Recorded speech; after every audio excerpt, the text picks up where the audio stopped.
बहुत समय पहले की बात है।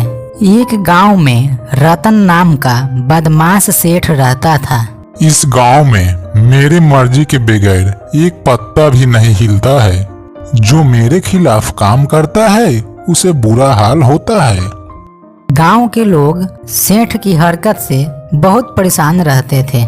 तभी गांव के लोग आपस में बात करते हैं और कहते हैं, आखिर यह सेठ हम लोगों को कब तक डराता रहेगा। इससे तो हम लोग काफी परेशान हो चुके हैं। हम लोगों को कुछ न कुछ जरूर करना चाहिए। आखिरकार यह सब कब तक चलता रहेगा। लेकिन सेठ बहुत ताकतवर है बलराम, हम लोग कर ही क्या सकते हैं। उसके आदमी हर जगह पर फैले हुए हैं। जहाँ देखो वहाँ उसी के आदमी फैले हुए रहते हैं। इतना कहकर बलराम अपने घर आता है। तभी बलराम की माँ बलराम को समझाती है, बेटा बलराम, उस सेठ से पंगा मत लेना, वह बहुत बदमाश सेठ है।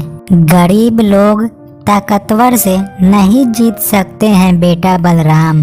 माँ, डर के जीने से अच्छा है इंसाफ के लिए लड़ना सीखो। आखिरकार कब तक हम लोग डर के रहना पसंद करेंगे माँ। ऐसे ही कुछ दिन बीत जाते हैं। तभी बदमाश अपने आदमियों के साथ योजनाएं बना रहा होता है। सुनो हमारे प्यारे दोस्तों, इस बार और ज्यादा गांव वालों से लगान वसूला जाएगा और जो नहीं देगा उसका घर उजाड़ दिया जाएगा। अगले दिन बलराम अपने खेतों में अपने दोस्तों से बात कर रहा होता है और अपने दोस्तों से कहता है, मोहन भाई, हम लोगों को एकजुट होना पड़ेगा। अगर सब लोग मिलकर एक साथ खड़े होंगे तो बदमाश सेठ हम लोगों का कुछ नहीं कर पाएगा।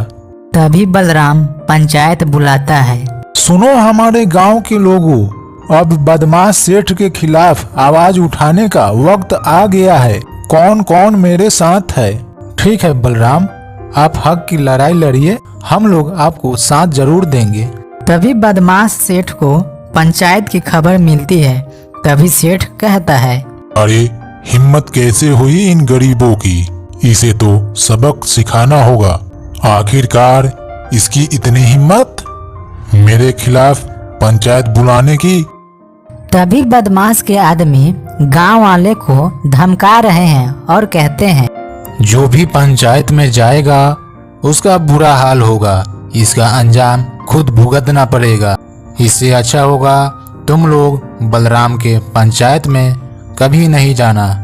तभी बलराम और उसके दोस्त मोहन एक योजना बनाते हैं और कहते हैं, मोहन भाई, हम लोगों को सबूत चाहिए। बदमाश सेठ कैसे गलत काम कर रहा है और लोगों का हक मार रहा है। सुबह उसकी गोदाम पर नजर रखनी होगी और सबूत लेनी होगी। हाँ बलराम, आप सही कह रहे हो। सुबह होते ही बलराम और उसके दोस्त बदमाश सेठ के गोदाम के पास जाकर छुपकर देखने लगते हैं। देखो मोहन भाई, ये लोग कैसे चोरी का माल इकट्ठा कर रहे हैं। तभी बलराम एक वीडियो बना लेता है। अगले दिन बलराम गांव वालों के सामने उसकी वीडियो दिखाता है। देखो गांव वालों, यह बदमाश सेठ कैसे हम लोगों को हक मार रहा है। अब चुप रहना ठीक नहीं है, इसके खिलाफ आवाज उठानी चाहिए। ठीक है बलराम, हम लोग तुम्हारे साथ हैं।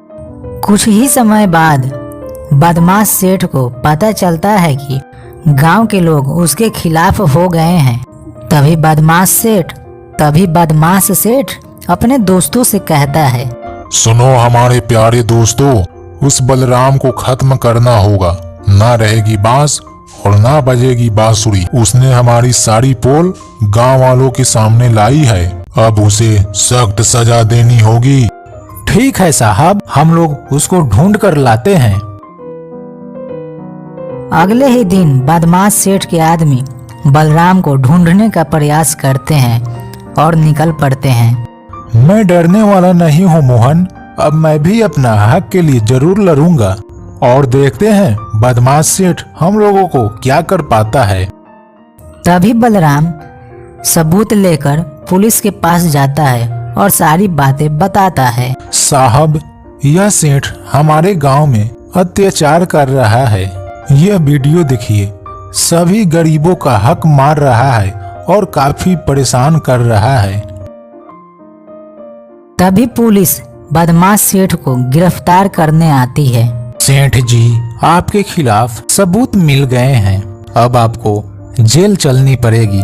आपने सभी गांव वालों को काफी परेशान किए हो और गरीबों का हक भी छीन लिए हो। अब चलो हमारे साथ थाने में।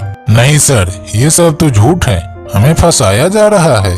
नहीं बदमाश सेठ, यह तो सच है। आप गरीबों को परेशान किए हैं, आपकी गिरफ्तारी होगी। अगले दिन गांव वाले अच्छे से रहते हैं और आपस में बातें करते हैं। बलराम ने हमारा हक दिलाया है, उसने बहुत अच्छा काम किया है। तभी बलराम की माँ उसे गौर से देखती है और कहती है, बेटा, आज तुमने साबित कर दिया कि सच्चाई की जीत होती है। बेटा बलराम, आज तुमने बहुत अच्छा काम किया है।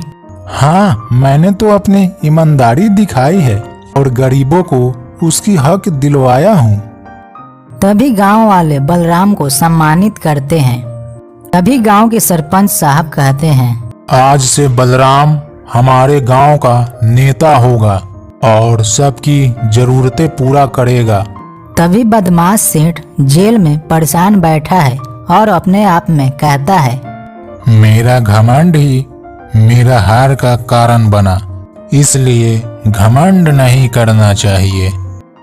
तभी गांव में खुशहाली लौट आई। तभी बलराम कहता है, ध्यान रखो, अगर हम लोग एकजुट होते हैं तो किसी भी अत्याचारी को हरा सकते हैं। तब भी सच्चाई की जीत होती है।